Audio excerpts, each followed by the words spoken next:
Here's something important for you to know about transformational change. You must make room for it in your life.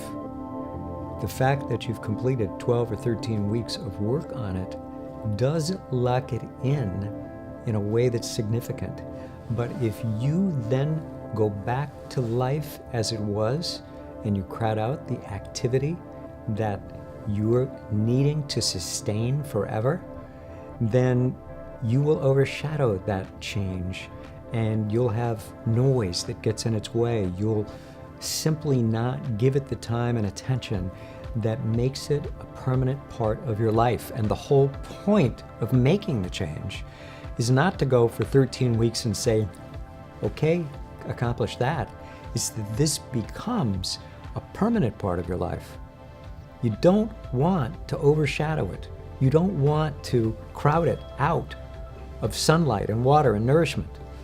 It is an organic part of you, and for it to maintain its position and to flourish and to become sturdy and strong, you actually have to think in advance.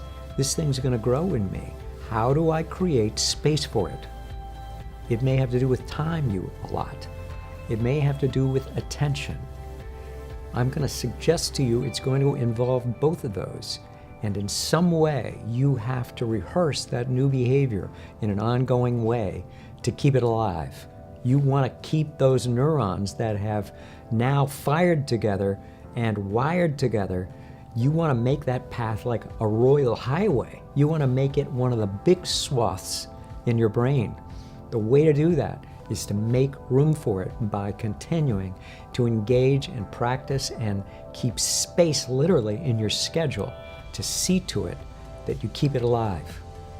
That's going to take you very, very far because it will solidify it and it will simply go from being something you're doing to really who you feel you are.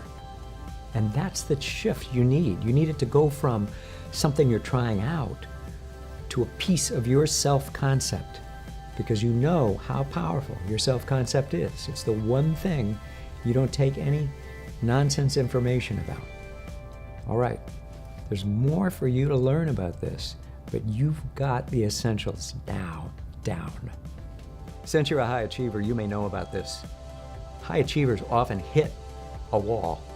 They're going along, they're having one success after another, and then suddenly something happens and they grind to a halt. And it's confusing because they're not sure what it is they've done wrong, if it's anything. They just know that they're not moving anymore the way they're used to moving, the way they have moved in the past. If you've run into like what seems like a ceiling over you, and you're kind of in a fog and you're mystified as to what's getting in your way, you can even kind of slide into a swirl of doubts and wonder if you've ever really achieved anything significant at all, and whether any of your amazing achievements that you've done were anything but kind of fronting or a little bit of a fraud. That is really negative and pernicious, and it doesn't have to be that way. I want you to go get a free report from me. Go to drkenchristian.com/breakthrough and receive from me this free report with action steps that are going to tell you exactly what to do now to get you going.